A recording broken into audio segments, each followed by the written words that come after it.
Zoma faha rombropolo Jolay rombropolo sy roa arivo magnano mbala tsara topoko lahy mbala tsara topoko vavy. Ifanana fa telopolo Jolay rombropolo sy roa arivo ho avy zao ny famakian'ny mpino adventiste maneran-tany ny boky fanompoana kristianina. Ka ny boky finoana sy asa no vakiana manomboka ny faraka amin'ny telopolo ny volana Jolay rombropolo sy roa arivo ho avy izao araka ny fampitam-baovao izay tanteriny namanay Edouard Ranefson.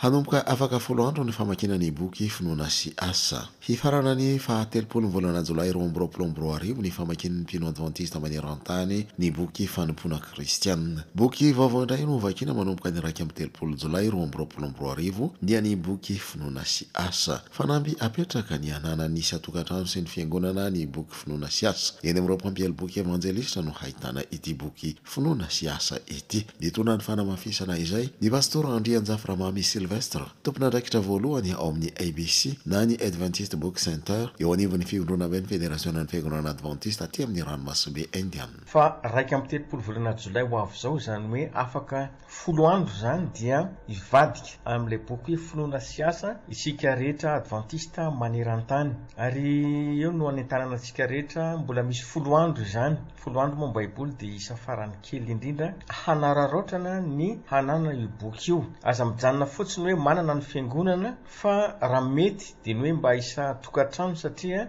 ny tokantrano mihitsy zany no ezana anatratra ny fenitry ny fahamasinana. Zany anisan'ny zavatra hitantsika hoe ny fepetra azona ny teny fikasana ny mahazava-dehibe ny finoana sy asa. Zany hoe ity boky ity zany dia manomana antsika ho amin'ny famitatsika ny asa, manomana antsika ho amin'ny fanatrarantsika ny tena fahamasinana, ary indrindra amin'izao vanim-potoana izay mampikaikaika ny maro izao dia vanim-potoana ifikirantsika amin'ny teny fikasana. Ka eto zany antanana ny rehetra mba anjifa aingana daingana satria efa somary vitsivitsy ny eo am-pelantanana sisa, koa dia manantona ny mpampiely boky akaikanao indrindra manantona ty amin'ny foiben'ny federasiona izay ahafahanao manjifa zany boky finoana sy asa izany. Raha ny marina dia 10,000 no natonta, ary amintsika miteny zao dia efa manomboka kelikely, ary mariny etona zany fa ajana amin'io 10,000 ny fanontana fa tsy anota mihitsy zany amin'ny orinan'izay raha tapitra izy. Dia zany antanantsika ny hoe araraoty fa mbola misy ho anjaranao amin'ireo mpampiely boky izay melo-patrana eo amin'ny faritra manodidina anao. Nosokafana tamin'ny fomba ofisialy ny alatsinainy fahavalo folo Jolay rombropolo sy roa arivo lasa iny ny lasinasa izay nokarakarain'ny departementan'ny fitanam-piainana kristianina ato amin'ny Federasiona Madagasikara avaratra pasteur Tomzara.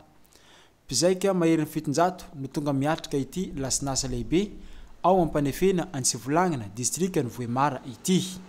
Tonga nanome voninahitra izao fotoana lehibe izao ireo olom-panjakana ao amin'ny commune rurale Tsarabaria izay samby nagnambara ny mazava-dehibe ity lasinasa izay nokarakarain'ny mpino adventiste ato amin'ny faritra Diana sy ny faritra Sava ity. Marina fa mandray ity fiofanana ity dia zavatra maro no ianaran'ireo mpiofana toy ny développement personnel, gestion financière, fabrication des savons, ny fianarana momba ny fahasalamagna, ary ihany koa ny fambolena vanily no hatsaraigna, fiompiana tantely, fambolena vary no hatsaraigna, installation électrique du bâtiment. Ireo rehetra ireo dia isan'izay niofanan'ireo mpiofana misa fitonjato izay tonga ao Antsivolangana ampanefena ny fitamen'ny folo hatramin'ny 17 Jolay rombropolo sy roa arivo lasa ity.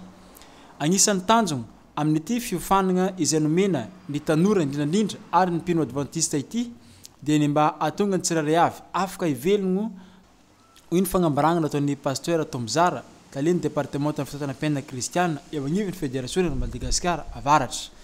Ny anagnan'ny tanora tsirairay avy asa ahafahany mivelogno no tanjona aoriana izao fiofanana izao. Tapitra ny famparalam-baovao antsika tompoko lahy sy tompoko vavy, mankasitrika anao nagnaraka hatramin'ny farany ny vaovao teto amin'ny radio Antsin'ny Filazantsara, koa dia magnano veloma ho amin'ny magnaraka indray ny namanao be mitombo ary lendina ny olotra izegny. Veloma tompoko.